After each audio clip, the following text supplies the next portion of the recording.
dibahas pada siang hari ini ya Bu ya. Iya. Jadi tidak usah khawatir, tidak usah takut. Di sini saya akan menjaga privasiku dengan cara menutup pintu dan jendelanya dengan aman.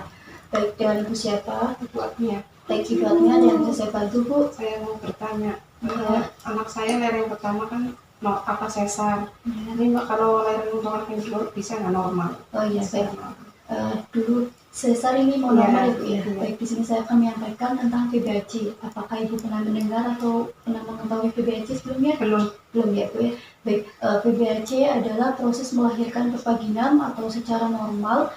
Lalu setelah melakukan persalinan seksio sesaria atau ST. Untuk keuntungan PBAC tersendiri yaitu ada mortalitas maternal lebih rendah, ada juga proses pemulihan lebih cepat, menurunkan resiko komplikasi operasi, menurunkan resiko dampak buruk di kehamilan berikutnya, lalu berkurangnya malposisi serta malformasi plasenta pada kehamilan berikutnya. Ada juga karena rendahnya tingkat kejadian trombosis vena dan juga meningkatkan bonding antara ibu dan anak.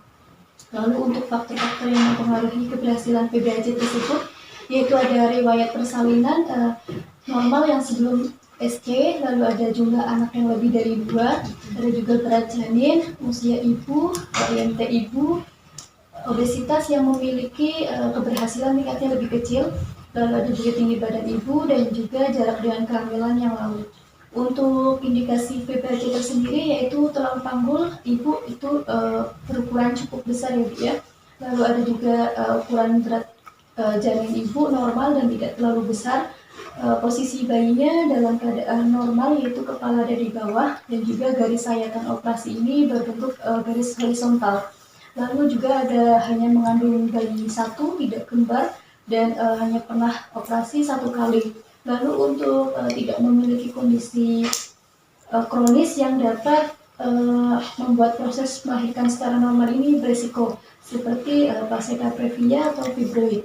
Lalu belum pernah operasi berat pada rahim seperti myomektomi itu untuk mengangkat tumor rahim jinak seperti fibroid atau fibroid itu ya. Lalu belum pernah mengalami rahim robek dikarenakan hamil sebelumnya.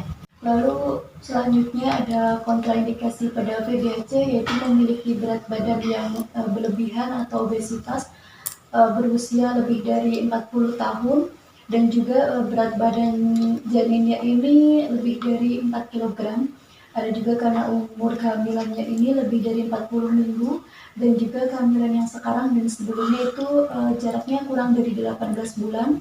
Lalu mempunyai gangguan seperti preeklamsi atau darah tinggi selama kehamilan. Lalu ada pernah melakukan persalinan sesar dengan sayatan rahimnya itu vertikal. Lalu hamil bayi kembar 2, 3 atau lebihnya. Untuk kontraindikasi relatif PBAC ini yaitu ada kalau uteri multiple seperti riwayat SC ini 2 kali. Lalu ada juga faktor lain yang berhubungan dengan resiko ruptur uteri yaitu lebih dari 1%. Untuk resiko PBAC tersendiri yaitu ada kegagalan melahirkan spontan dengan sempurna, lalu ruptur uteri, terjadi perdarahan, lalu infeksi dan juga bisa cacat pada bayinya. Lalu ada histerektomi. Untuk persiapan PBAC tersendiri yaitu ada memutuskan melahirkan dengan PBAC, lalu siapa penolong persalinannya. Di sini Ibu penolongnya harus sesuai dengan kondisinya ya Bu ya. Lalu tempat persalinan juga harus disesuaikan dengan kondisi Ibu. Lalu ada pendamping persalinannya, ada juga harus menyiapkan donor darahnya, alat transportasi ke tempat persalinan, lalu ada biaya persalinan dan juga untuk pengambilan keputusan yang utama ataupun alternatif. Lalu jangan lupa untuk perlengkapan ibu dan bayinya juga seperti itu. Iya. Sampai sini apakah Ibu paham? Paham. Baik, jika Ibu paham ada yang ditanyakan Bu? Enggak. Tidak ada ya Bu ya. Baik, di sini saya akan bertanya Ibu, Untuk faktor-faktor yang mempengaruhi berhasilnya PBAC ini ada berapa ya Bu, dan apa saja? Berarti Sebutkan. Oh ya. berat janin, Ya. usia ibu, sama tinggi badan. Oh ya, baik, ada salah satunya Ibu ya, dari berat janin, usia Ibu, dan juga tinggi badan. Iya. Baik Ibu, berarti Ibu sudah paham ya Bu ya. Iya, Baik, jika Ibu sudah paham, saya akan mendokumentasikannya, dan terima kasih atas kerjasamanya Bu ya. sama-sama.